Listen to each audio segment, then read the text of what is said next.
స్థానిక శాసనసభ్యులు గౌరవనీయులు కందికుట్ల వెంకటప్రసాద్ గారు, సహచర మంత్రివర్గ సభ్యులు, జిల్లా ఇన్ఛార్జి మంత్రి అయినటువంటి అనగాని సత్యప్రసాద్ గారు,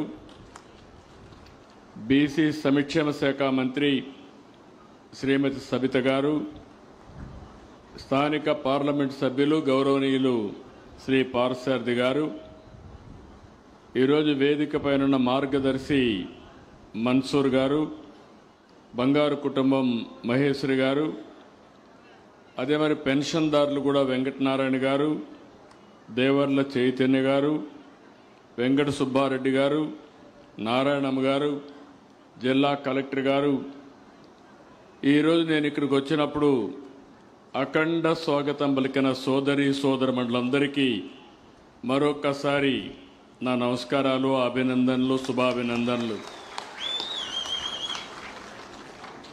మీరు మొన్న జరిగిన ఎన్నికల్లో అన్ని ప్రాంతాల్లో కూడా మేము ఒక హామీ ఇచ్చాం. ఆ రోజు నేను కానీ, అదే మాదిరిగా జనసేన అధినేత పవన్ కళ్యాణ్ గారు కానీ, బీజేపీ నరేంద్ర మోడీ గారి నాయకత్వంలో బీజేపీ కానీ అందరం కలిసి రాష్ట్ర భవిష్యత్తు కోసం, మళ్ళీ రాష్ట్రాన్ని పునర్నిర్మాణం చేయడం కోసం, పూర్వ వైభవం తేవడం కోసం కూటమిగా ఏర్పడ్డాం. ఆ రోజు నేను ఒకే మాట చెప్పాను, ఎన్ని సంవత్సరాలు నాకు పరిపాలన అనుభవం ఉంది, కానీ రాబోయే రోజుల్లో సంక్షేమం కోసం సూపర్ 6 తీసుకొస్తాం, సంక్షేమానికి పెద్దపీట వేస్తాం, అదేవిధంగా అభివృద్ధి కార్యక్రమాలు చేస్తాం. అంతేకాకుండా సుపరిపాలన ద్వారా సమర్థవంతమైన పాలన ఇచ్చి రాష్ట్రాన్ని పునర్నిర్మాణం చేసే బాధ్యత మేము తీసుకుంటామని ఆ రోజు హామీ ఇచ్చాం. మీరు నమ్మారు. నమ్మడం మామూలుగా నమ్మడం కాదు. 94% ఓట్లేసి మొత్తం 94% ఎవరిని పెట్టినా అభ్యర్థులు గెలిపించి 57% ఓట్ల సంఖ్యతో అఖండ మెజారిటీ ఇచ్చిన ఘనత మొట్టమొదటిసారిగా ఆంధ్రప్రదేశ్ రాష్ట్రానికి దక్కింది. నాకు అనునిత్యం జ్ఞాపకం ఉంటుంది. నిద్రలేసినప్పటి నుంచి కూడా నేను మిమ్మల్ని గురించి ఆలోచిస్తూ ఉంటాను. నా ఆలోచన అంతా ఒకటే, ఏ ఒక్క వ్యక్తికి, ఏ ఒక్క కుటుంబానికి ఇబ్బంది లేకుండా మీ జీవితాల్లో ఏ విధంగా వెలుగు తేగలుగుతామో ఆలోచిస్తున్నాను. సంక్షేమ కార్యక్రమాలు అవసరం. అభివృద్ధి చేస్తేనే సంక్షేమ కార్యక్రమాలకు డబ్బులు వస్తాయి. సుపరిపాలన చేస్తేనే మనకు వచ్చే ఆదాయం పెరుగుతుంది. అదే మరిగా సంక్షేమంగా కూడా సుజావుగా ఇచ్చే అవకాశం ఉంటుంది. నేను అందుకే 1వ తారీఖున ప్రతి నెల పేదల సేవలో కార్యక్రమం పెట్టాను. నేను కూడా బటన్ నొక్కచ్చు, ఇంట్లో కూర్చోవచ్చు, పరదాలు కట్టుకొని రావచ్చు. కానీ నేను ఒకటే ఆలోచించాను, ప్రజాసేవలో ప్రజా మనిషిగా ఉండాలనే ఉద్దేశంతో మీ ముందుకు వస్తున్నా, మీ ఇంటికి వస్తున్నా, మీ ఇంట్లోనే మీకు పింఛన్లు ఇస్తున్నా. అది మునుపటి పరిపాలనకు ఇప్పుడు పరిపాలనకు వ్యత్యాసం. ఆ రోజు ఆకాశంలో వస్తే కిందన చెట్లు నరికేసేవారు. అంటే విధ్వంసం ఏ విధంగా జరిగిందో మీరు చూశారు.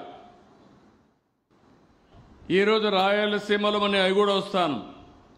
అయితే ఈరోజు ఒక్క విషయం మీరు గుర్తుపెట్టుకోవాల్సింది, నిన్నటి వరకు తుఫాన్ మామూలు కాదు. ఆ తుఫాన్ను మనం చూస్తే అందరం కూడా భయపడిపోయే పరిస్థితి వచ్చింది. ఎంత నష్టం జరుగుతుందో తెలియదు. మళ్ళీ కాకినాడ దగ్గర క్రాస్ అవుతుందంటే నాకు 96, 97 జ్ఞాపకం వచ్చాయి.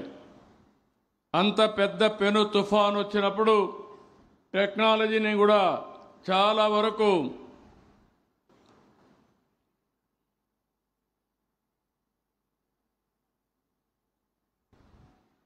వరకు మీరు చూస్తే నేను 17 నెలలుగా కొన్ని కార్యక్రమాలకు శ్రీకారం చుట్టాను. ఇంకా త్వరితగతిన పనులు చేయాలంటే ఏం చేయాలని ఆలోచించి టెక్నాలజీని గవర్నమెంట్ యంత్రాంగానికి అనుసంధానం చేశాను.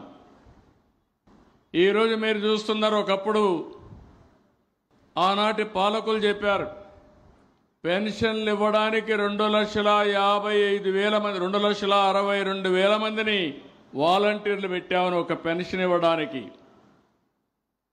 అదే యంత్రాంగం ఈరోజు మీరు చూస్తే నిద్ర లేస్తే మీ ఇంటికి నేరుగా పింఛన్లు వస్తున్నాయా లేదా అని మిమ్మల్ని అడుగుతున్నా. ముందు కంటే మెరుగ్గా వస్తున్నాయా లేదా అని మిమ్మల్ని అడుగుతున్నా. మెరుగ్గా వస్తున్నాయంటే గట్టిగా చప్పట్లు కూడా చెప్పండి వస్తున్నాయని.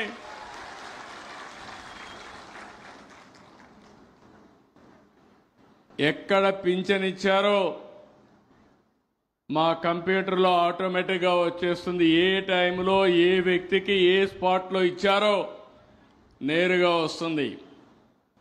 దాంతో నేను తృప్తి పడలేదు. సాయంత్రం మళ్ళా మీకు ఒక IVRS మెసేజ్ పంపిస్తున్నా. ఆ మెసేజ్ ప్రకారం వచ్చిన అధికారి సక్రమంగా ఇచ్చాడా లేకుంటే మిమ్మల్ని తక్కువగా చూశాడా చులకనగా చూశాడా అది కూడా తెప్పించుకుంటున్నా. ఇవన్నీ చేస్తున్నానంటే నాకు ఈ పేదవాళ్లపై నుండే ప్రేమ నాకుండడమే కాదు, అధికార యంత్రాంగానికి కూడా అదే భావన ఉండాలనే ఉద్దేశంతో ఈ ప్రభుత్వం పనిచేస్తున్నామని చెప్పి కూడా నేను మీకు తెలియజేస్తున్నా. ఈరోజు మొన్న వచ్చినటువంటి మొంతా తుఫాన్ ప్రజలకు కష్టాలు తెచ్చింది, నష్టాలు తెచ్చింది. కానీ తొలి రోజునే నేను అప్రమత్తం అయ్యాను. ఇంత మునుపు చాలా తుఫాన్లు నేను చూశాను. సమైక్య ఆంధ్రప్రదేశ్లో మీరు చూస్తే 96, 97లో హరికేన్ తుఫాను చూశాం. 2016 ఆ ప్రాంత 15, 16, 15లోనే ఉదుగు తుఫాను చూశాం. తర్వాత తిత్లీ తుఫాను చూశాం. అనేక వరదలు చూశాం, అనేక కరువులు కూడా చూశాం. నేను వస్తానే ఒక 5 పాయింట్ ఫార్ములా పెట్టాను. ముందుగానే అప్రమత్తం చేయడం, ప్రిపేర్ కావడం, ఎక్కడికక్కడ మానిటరింగ్ మెకానిజం ఎస్టాబ్లిష్ చేశాను.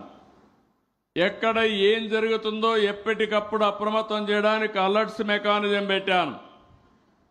ఇంకో పక్క ఒక్క మనిషి చనిపోకూడదు, అందరినీ కాపాడాలి, ముందు జాగ్రత్తలు తీసుకున్నాం. అదే మాదిరిగా రీహాబిలిటేషన్ ఎక్కడన్నా జరిగితే తొందరగా ఒక రోడ్డు బ్లాక్ అయితే చెట్లు వర్షం పడతా ఉంటే చెట్లు కూడా వారగా పెట్టి మీకు ప్రయాణ సౌకర్యం కల్పించాం. కరెంట్ ఆగిపోతే ఎంత తొందరగా తిరిగి కరెంట్ ఇవ్వగలుగుతామో ఇచ్చే పరిస్థితికి వచ్చాం.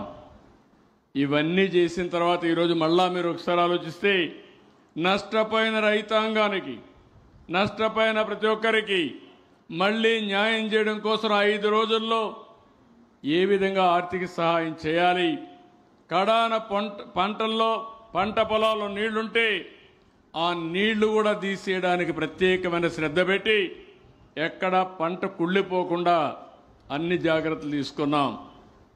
ఇది ఈరోజు ఒక బాధ్యతతో చేసిన పని.